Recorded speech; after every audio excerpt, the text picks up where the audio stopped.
So a lot of folks I know when they first start out, that's kind of what they're using those drones for. They just kind of go and fly over a field to see if they see any sort of trouble spots. And the same thing with animals. If they're trying to find an animal, especially during calving season or something like that, they want to make sure that there aren't any animals in distress out in the field. And then kind of a level up from there are farmers that maybe are going to incorporate a sensor into their system, like the NDVI, NDRE type sensors that I was talking about before, to get a little bit better picture of what's going on, kind of see inside the plant a little bit better, to get a better picture of any potential issues that may come up in the future.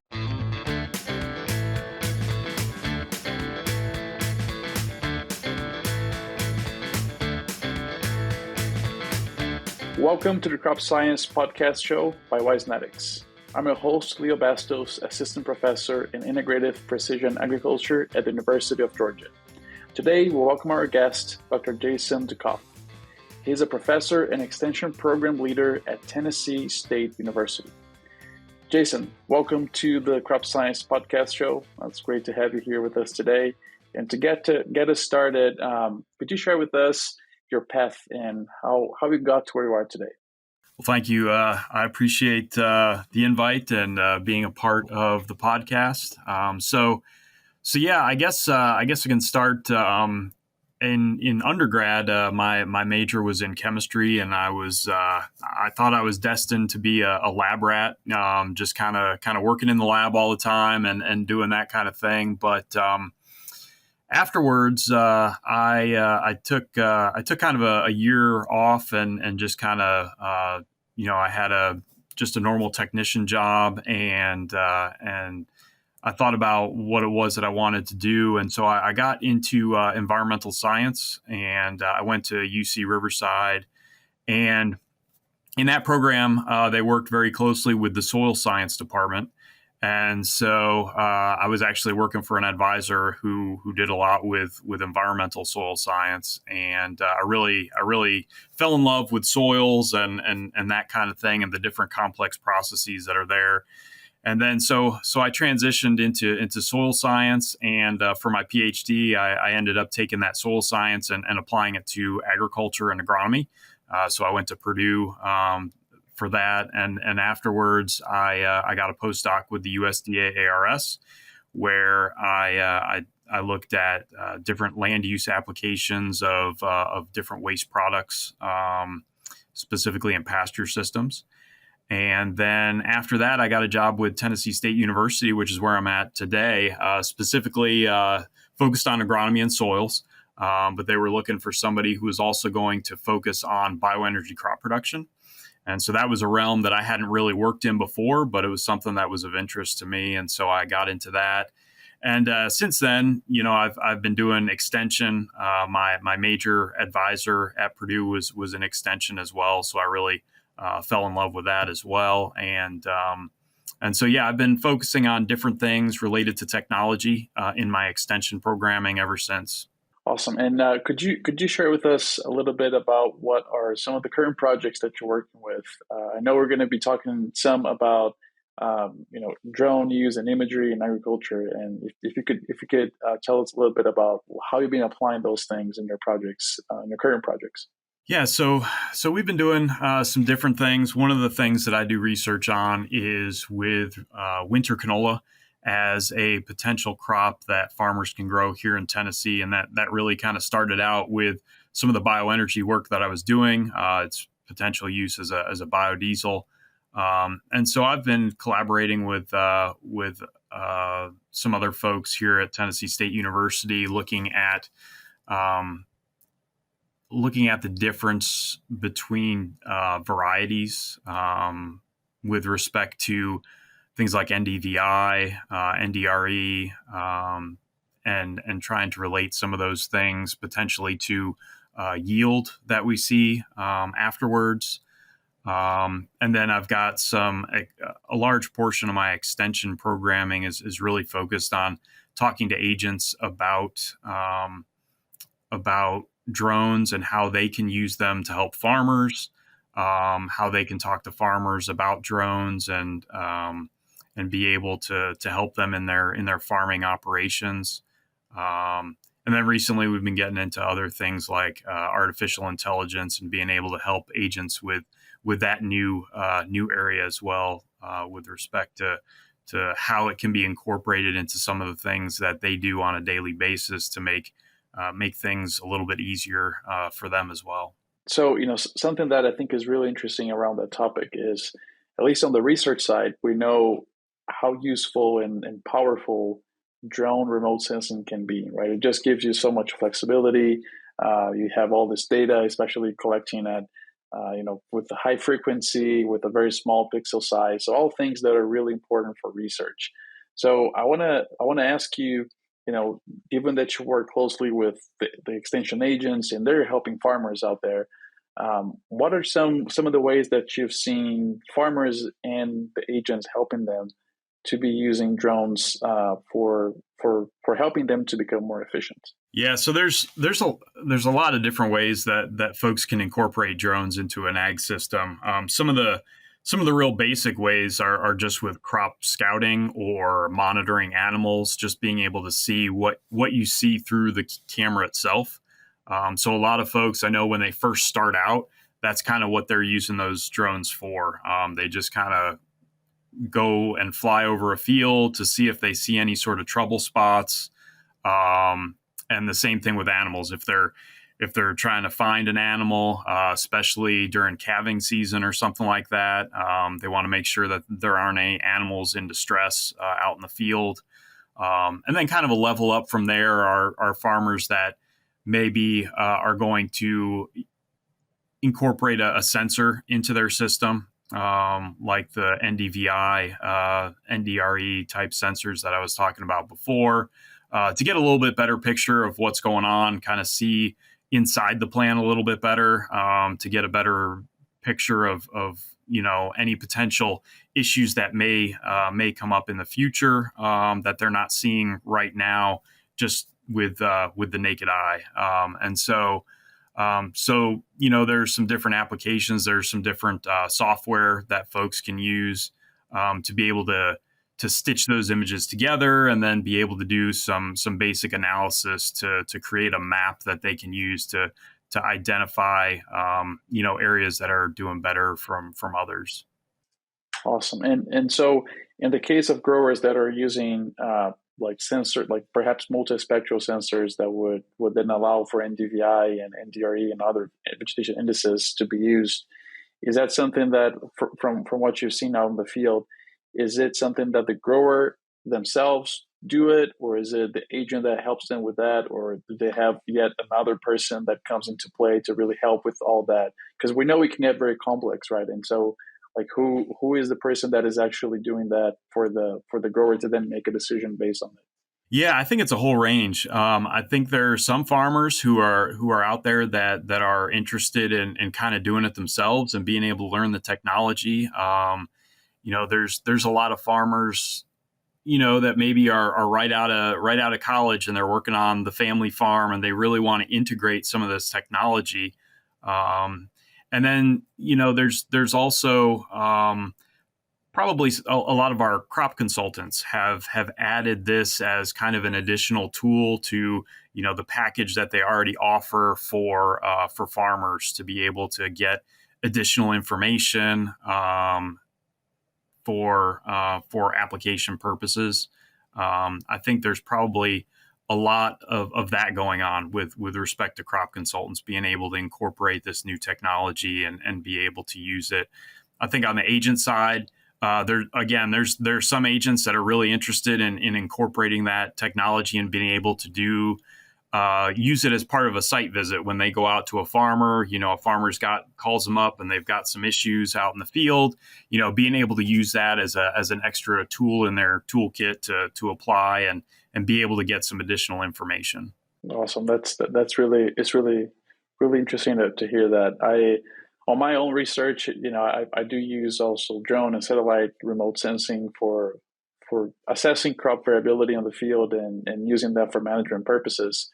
And one thing that I think is really interesting is, especially if you're working with a grower that either does not have yield monitor, or perhaps if the crop that they're working with doesn't even have a technology developed yet, Mm-hmm. it's really cool to be able to show them that spatial and temporal variability right on their field. Yeah. And because otherwise they're used to seeing it just from the border of the field, or even if they walk into it, it's still not a whole picture that they can get that way. So just being able to see those maps is something that really opens up their eyes to, like, okay, I have this much variability in this field. How can we do something about it? Yeah, it's a whole different perspective. I know in some of the trainings that I've had for farmers, we give them an opportunity to fly a drone, and once they get it up there and they see how easy it is to maneuver and everything, then they start thinking about different applications they could use it in. Like there was one time where a farmer mentioned that, oh, I've got this one spot on my field that's always flooding, but it's hard to get to, and this would be a great way to incorporate this, because I think there's definitely a lot of obstacles or barriers when folks haven't tried it yet. There's that fear of the unknown, especially with a drone. They don't want to spend a bunch of money and then crash it their first time out. And so there's a lot of trepidation there. And so I think it's been really beneficial having some of these real basic courses where you just talk a little bit about some of the different ways it can be used and talk about some of the different drones that are out there, and then just get them to fly. I mean, in the first couple minutes, they really, they start, you'll have one farmer who, is kind of the leader, and, he's kind of the influential guy of the group, and he'll get out there and he'll start flying, and then other people start being like, well, maybe I should try it. And then, everybody's flown, and they've all got this idea that, they can do it too. Yeah, absolutely. And that's such a great point, as far as, like, because these drones, of course, there's a lot of variability in how much they cost and what sensors they carry and so on. But even if you go on the cheaper side, you still don't just want to take the risk, right, of crashing on your first flight, and without really knowing, I guess, how to do it. But it's amazing how newer drones are just so much easier and simpler to do that, right? It's pretty much almost an automated process. So it's, and having those people on the ground, extension agents and specialists, really working with the growers to show them that is today is really simple, right? You don't have to worry as much as you would maybe even 5 years ago.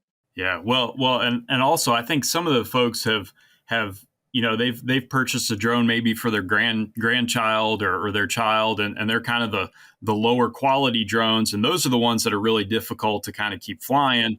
And so they've got some experience with that, and they're like, well, there's no way I could do that on the farm. But then you get these others that are a little bit higher level, but they're still not super costly, and then they start thinking that, yeah, it is possible. Awesome. So, if we think from the drone side, we're collecting all this imagery, all this data, and then we want to help growers to use that for something, right? For something that can be beneficial for them. So, really bridging this data with perhaps software or algorithms, or things that we can use this data to train and do something, learn something from it. So things, including things like machine learning and artificial intelligence.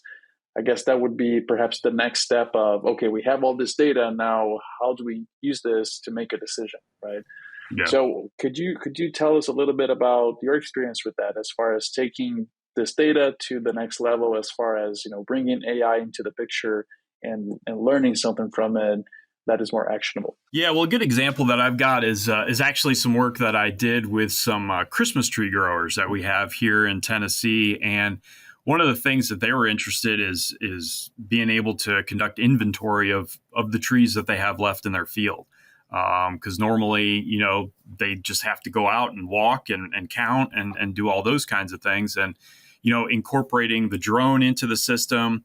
And then also being able to use artificial intelligence to train a model to identify, what's a Christmas tree and what's not a Christmas tree, but then also to be able to count how many are out there. That's something that's really useful. And we were working with some folks, with some Christmas tree growers locally, and we flew some fields and we got some drone images, and then we we worked on training a model so that it could identify those and count them. And so that's kind of where we're at. We've been working with the University of Arkansas on some of that application of being able to do that. Nice. That's a really nice example of really taking this data and using AI, right, to help the growers to be more efficient in some way. Awesome. Um, so we talked about here as far as growers having this technology and this power within, I guess, their hands and being the ones driving this, but also this other component of the process, which is extension agents and how they also may play a role helping growers to do that. So, what do you think of ways that extension agents have been using not just the sensors and the imagery Mhm. data, but also AI to assist either their growers or maybe even something that's larger than just a field or a farm?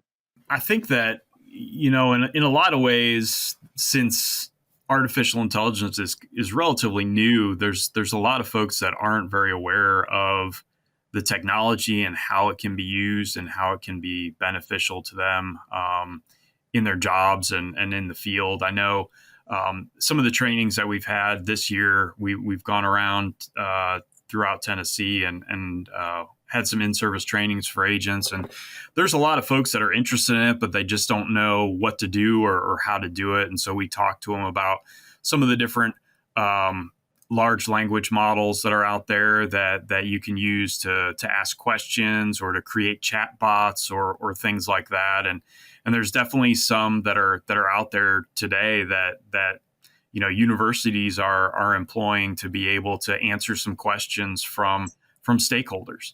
And so the idea behind that is to really help reduce some of the time that agents spend answering questions in the office, and be able to help them get out into the field more and conduct some of those site visits and work one on one with the farmers that are out there.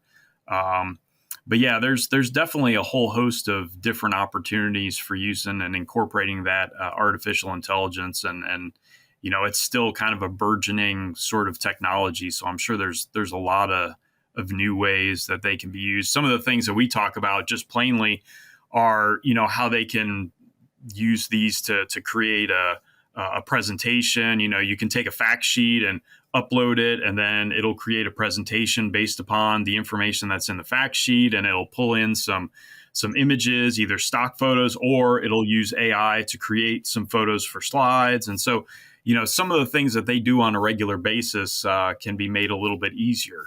Of course, there's always the importance of checking it for accuracy and making sure that what it's actually putting down there is correct information.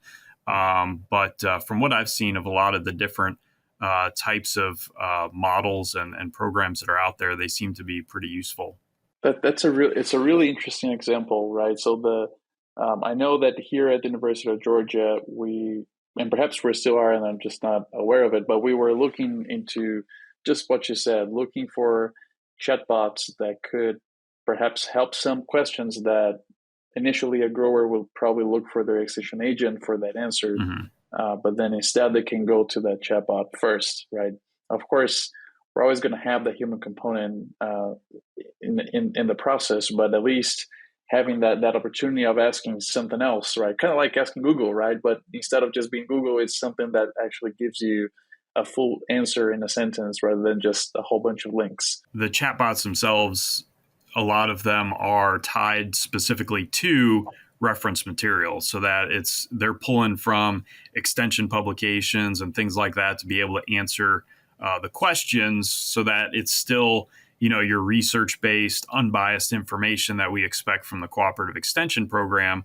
But it's just done a little bit differently. It's not necessarily that human that's on the other end of it, but they're able to answer the questions when the office is closed, and so that can be a huge benefit to folks still, and they can still use the extension system in that way. Absolutely, yeah.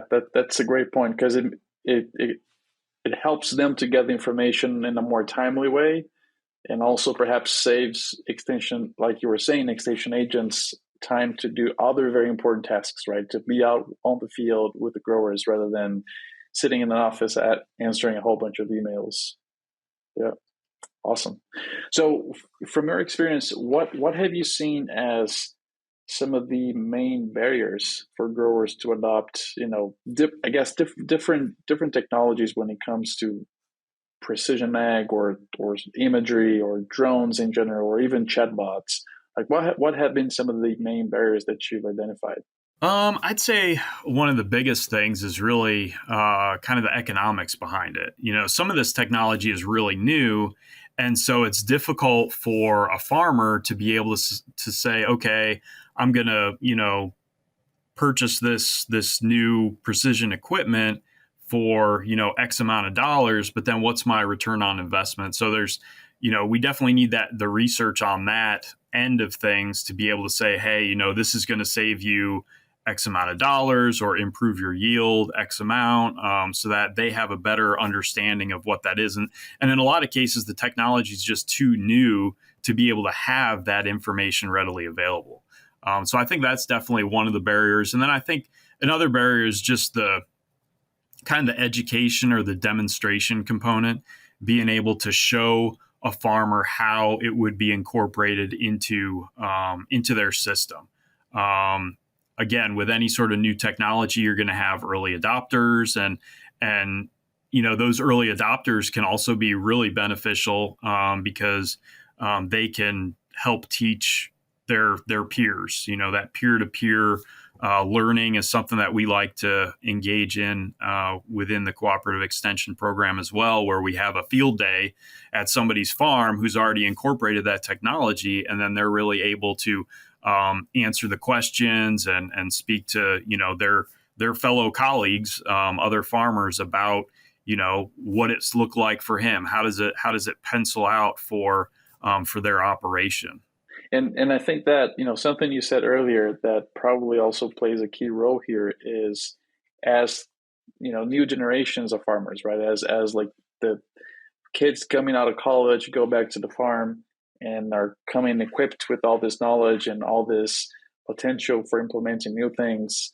There probably are some of the most important drivers of this, I would imagine, at the farm level, of just being familiar with it, being from a generation that you're already used to this, right? Rather than somebody that perhaps, I don't know, perhaps from a different generation that did not have access to these technologies because they didn't exist, and now they may have that level of being afraid of doing something, like you said, so expensive that you don't want to just take that risk. Yeah, I think the technology piece is important for getting a newer generation of farmers interested in farming and agriculture, and doing staying on the farm, but then they can apply some of the things that they've learned, and some of that newer technology, and they're they might have an interest in that technology, and you don't necessarily have to be a computer scientist to be involved in technology. You can do that on the farm still.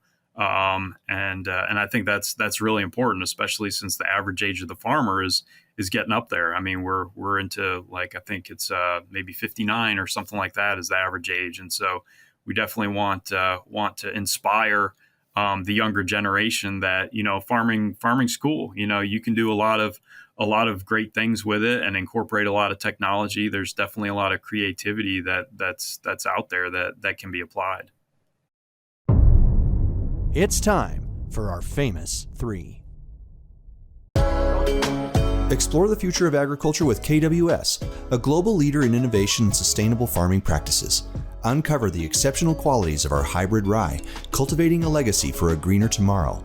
Visit kws.com/US for more information and for dealer locations. KWS, seeding the future since 1856. Perfect. Well, if you are listening to this episode and you're enjoying our conversation as much as I am, make sure you drop us a like and share our episode with anyone else that you think may be interested in this great conversation with Jason. All right, Jason. So we're getting towards the latter part of our episode where I have the three questions that we ask every guest. So the first one that I want to kick off with is, what is your favorite agricultural or agronomy related resource that you found on your career that maybe you'd like to share with our audience? Well, the one that I use on a fairly regular basis is really the Census of Agriculture. I know it's not, a big book or anything flashy, but especially coming from Extension, the Census of Agriculture really helps us to drill down into different counties and identify certain counties and what it is that they're producing, what their farmers look like, and really be able to kind of focus on certain programs that we want to provide based upon the data that we get from there. So it's helped me a lot in my career to just be able to have access to that and be able to look things up. I know some of our other faculty have used it as well for being able to plan programs and really make a difference and target specific areas that are going to have more need for certain programs and things as well. So that's the one that came to mind when I was thinking about that. Perfect. Yeah, it's such a great resource for sure. And I one of the classes that I teach, we basically use that resource to look into yield and planted area, harvested area of different crops at the county level. And I always enjoy teaching that part of it, just because students get to see at a very specific level, which is the county level, how these crops are so important to our state, but any state in the U.S., where they are and how they evolved over time. And it's definitely a really great resource. Yeah, thanks for sharing that. All right, so our next question here is pretty much the same. So what would be your favorite resource, however, outside of the technical side of things? So, if you have a known technical resource that you would like to share with us. Sure, and this kind of fits with the extension program leader work that I do. So there's a lot of different leadership books that are out there, and I've read a number of different ones to kind of help me with some of the leadership responsibilities that I have here at TSU. Probably my favorite one has been the book called Leaders Eat Last, and it's by Simon Sinek. And that's one that I think is really useful for thinking about servant leadership, being able to, I've been here at TSU now for about 14 years or so, and in the program leader role, I get to see new faculty come in extension, and I get to go through the whole onboarding process with them and kind of teach them the tricks of the trade with respect to how to manage everything that you've got going on, especially with extension being able to get out into counties and do programs, but then also meet the requirements of promotion and tenure. And so it's been a that's a good resource that I've enjoyed reading and utilizing through my leadership activities. Awesome. So just to make sure I got this right, you said Leaders Eat Last is the name of the book. Leaders Eat Last. Yep, that's right. Nice. Well, thanks for sharing that. I have not read that one, but I'll certainly add to my reading list. Thanks for sharing it. That's good. Yeah. All right. So our last question here is, in your opinion and based on your experience, what type of skills or maybe skill sets have you observed on successful professionals? Yeah, so I think one of the biggest ones is adaptability, because there are a lot of different things change all the time, and especially with new technology, being able to adapt to that new technology and understand how it can be utilized, and in extension specifically, you'll have an extension agent or educator call you and ask you to, provide a program or do some kind of a training. And so there's always different things on the horizon that, you hadn't necessarily planned for, but they definitely come up and they're definitely important. And so being able to have that level of adaptability to do not necessarily do everything, but do as much as possible. I think that's something that, if somebody has that, they're definitely going to be pretty effective in some of the things they do. And I think another skill is just kind of listening, being able to understand, what's out there, and also being able to understand the needs of folks, whether it's the extension agents or the farmers or, even, what scientists are talking about in the literature, being able to keep an ear to the ground to see, what the new developments are going to be, anticipate some of the changes that might be coming. And I think that's another good attribute for somebody to have to be successful in this kind of a professional position. All right. Well, thanks for sharing that. And with that, we wrap up our episode of today. So, Jason, I want to thank you for being with us here today. I really enjoyed our conversation and learned a lot from your experience using drones, imagery, and working so closely with those that really are the people we're serving as far as our growers and especially through the extension system and with the agents as well. So thanks for sharing all that with us, and it was great to have you here. Thank you. I appreciate it. I had fun.